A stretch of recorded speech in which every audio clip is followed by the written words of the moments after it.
North Carolina State University has had a crippling number of student deaths this year. 14 students have died, of which 7 by suicide.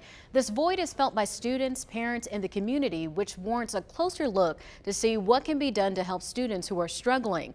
To get a better idea about how to talk to kids about the stress of school, Blanca Cobb joins us. Blanca has a master's degree in psychology and is here to talk about these tough situations. Now, Blanca, what do some people not realize about the challenges college students face? Because of movies and we see videos during spring break, a lot of times people think school can be a lot about partying and just relaxing, but that isn't the case for so many students. According to an article that was published on The Conversation, 81% of students work part-time, while 43% work full-time. So not only are they paying for some living and educational expenses, but also some spending money. But some of the academic stresses that these kids have is that they need to finish in 4 years, pick a path, make sure that they get off their parents' payroll. And then you don't even think about the social component, whether they find affinity groups where they feel like they belong or other kids understand, like who are they hanging out with. Instead, it's about grades and competition for internships and co-ops, that it can be very isolating for some students. As a former college student, I know it can be super stressful. What are some suggestions on communications between parents and their college students? What happens initially is when students first go off to school, parents want to give them their space, give them time to adjust and transition, which is great, but you still want to keep that line of communication open. So what that means is check in with them. Don't expect that your college kid doesn't want to hear from you. Even though they might say they don't want to hear from you, I still think it's a great idea just to touch base periodically.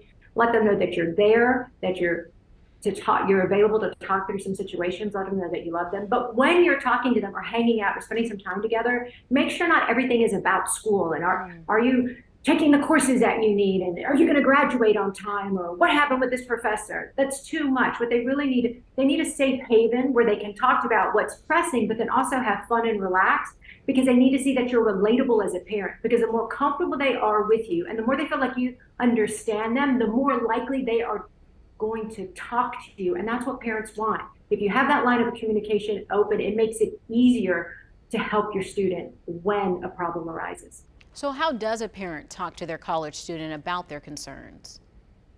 Well, one, you can just, when you do these check-ins, just find out how's it going.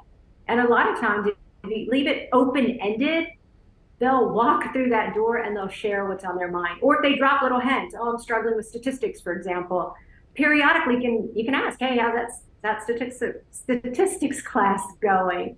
And then open the door also by talking about what's happening in the world right now. And this is a great opportunity to talk about what has happened, unfortunately, at North Carolina State University. Get their perspective. What do they know about it? What's happening at their own school?